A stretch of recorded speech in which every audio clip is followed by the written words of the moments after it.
Welcome back guys, Vishal Gupta आपका teacher. कैसे हो आप सब स्टूडेंट्स। इस वीडियो में मैं आपको क्लास 12 सब्जेक्ट बिजनेस स्टडीज का जो हमारा चैप्टर नंबर 1 चल रहा है, nature and significance of management का, उसका अगला टॉपिक इंपॉर्टेंस ऑफ मैनेजमेंट कराने जा रहा हूं। गाइस देखने में तो इसके सिर्फ ये 5 ही पॉइंट है, 1 2 3 4 5। पहला, helps in achieving group goal, increases efficiency, मतलब management increases efficiency, creates a dynamic organization, helps in achieving personal objective and management also helps in development of society। तो एक एक करके अब हम इसको एक्सप्लेन करते हैं, ठीक है जी। तो रेडी हो, चलिए बात करते हैं। सबसे पहले हेल्प्स इन अचीविंग ग्रुप गोल। तो गाइस देखिए, ऑर्गेनाइजेशन में दो तीन तरीके के गोल होते हैं, जैसे मैंने आपको कल भी डिस्कस करा था, ऑर्गेनाइजेशनल गोल, पर्सनल गोल और सोशल गोल्स, ठीक है।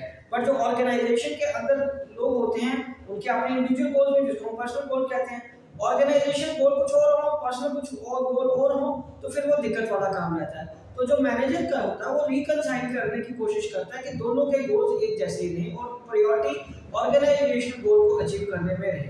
क्योंकि जब ऑर्गेनाइजेशन गोल अचीव हो जाएंगे तो पर्सनल गोल अपने आप ही अचीव हो जाएंगे। सो मैनेजमेंट क्या करती है, हेल्प करती है ऑर्गेनाइजेशन गोल को, ग्रुप गोल को, कॉमन गोल जो है, मेन गोल है, जो जिसकी वजह से हम ऑर्गेनाइजेशन में सारे लोग एग्जिस्ट कर रहे हैं, उनको जल्दी से जल्दी और टाइमली अचीव किया जाए, ताकि उसके बाद आपके पर्सनल गोल भी अचीव हो सके एम्प्लॉय से। दूसरा, इंक्रीजिंग एफिशिएंसी।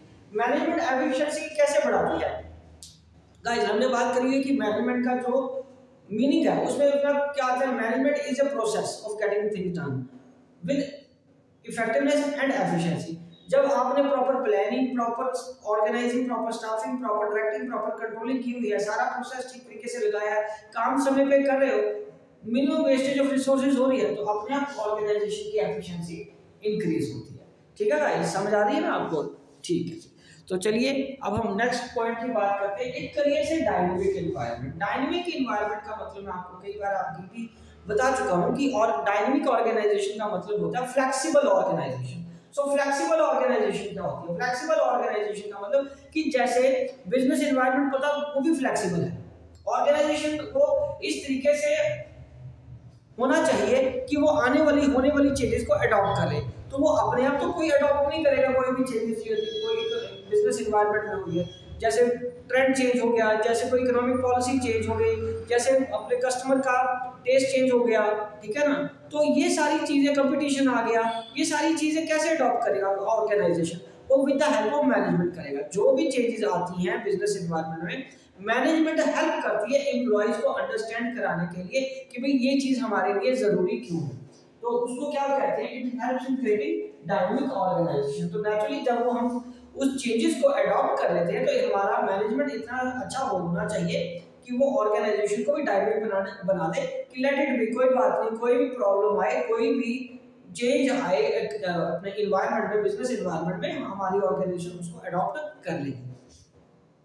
उसके बाद helps in achieving personal objective. जाहिर है हर एक व्यक्ति का पर्सनल ऑब्जेक्टिव होता है, जैसे कि मैंने आपको पहले भी बताया हुआ है। पर्सनल ऑब्जेक्टिव्स क्या होते हैं? पर्सनल ऑब्जेक्टिव होते हैं सबसे पहले एक व्यक्ति को टाइमली सैलरी देना, उसको वर्किंग कंडीशंस गुड देना।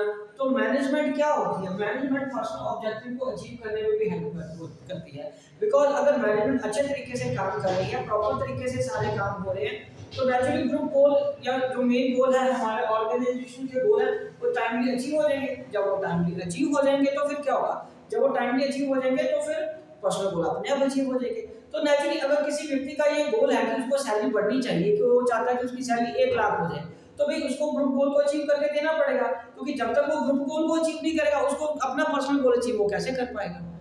ठीक है जी। चलिए आगे है helps in development of society. So guys management कैसे हेल्प करती है सोसाइटी के डेवलपमेंट में? देखिए मैनेजमेंट में क्या होता है कि ऑर्गेनाइजेशन की बात करें, जो मैनेजमेंट जिसको रन करना होता है जिस ऑर्गेनाइजेशन को, उसमें बहुत तरीके के लोग इन्वॉल्व होते हैं।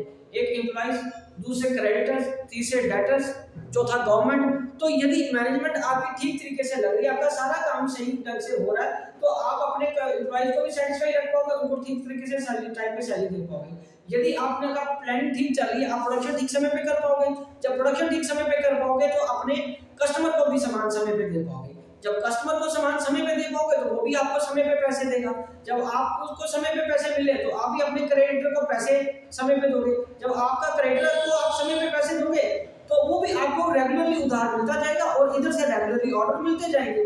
तो जब आपका ये सब दोनों काम रेगुलरली टाइमली हो रहे हैं तो आप एम्प्लॉइज को भी सेटिस्फाई रख पाओगे और आप गवर्नमेंट के जो ड्यूज है वो भी क्लियर कर पाओगे, टैक्स के पाओगे। तो नेचुरली एक प्रॉस्पेरस बिजनेस डेवलप हो गया ना। जब एक प्रॉस्पेरस बिजनेस है वो सोसाइटी में एग्जिस्ट कर रहा है तो अपने आप देश की जीडीपी भी तो बढ़ेगी, क्योंकि सबका सर्कल प्रॉपर तरीके से चल रहा है, डेटर भी खुश है, अब क्रेडिटर भी खुश है, एम्प्लॉइज भी खुश है, गवर्नमेंट भी खुश है। तो नेचुरली खुश होने का मतलब इकोनॉमिक है ना, इकोनॉमिक को वेलफेयर सबका हो रहा है। जब वो सब वेलफेयर होगा तो देश की जीडीपी भी बढ़ेगी। तो इस तरीके से जो अच्छी मैनेजमेंट है वो देश के साथ साथ सोसाइटी को, मतलब इकोनॉमी को, सोसाइटी को डेवलप करने में भी हेल्प करती है। तो गाइस इन पॉइंट्स को जरा नोट करिए, ठीक है जी। तो गाइस ये टॉपिक छोटा सा टॉपिक था इंपॉर्टेंस ऑफ मैनेजमेंट का, मैं यही कंक्लूड करता हूँ। आई होप कि आपको अच्छे से समझ आ गया होगा। आप इसी तरह मेरे चैनल को सब्सक्राइब करके वीडियोस देखते रहिए और अपना कोर्स कंप्लीट करते रहिए। और हाँ, यदि आपको इन में कोई चीज मेरे से पूछनी है, समझनी है, तो आप कमेंट बॉक्स में अपनी क्वेरी मेरे को सेंड करिए, मैं उसका सूटेबल रिप्लाई आपको जरूर दूंगा। Wishing you good luck.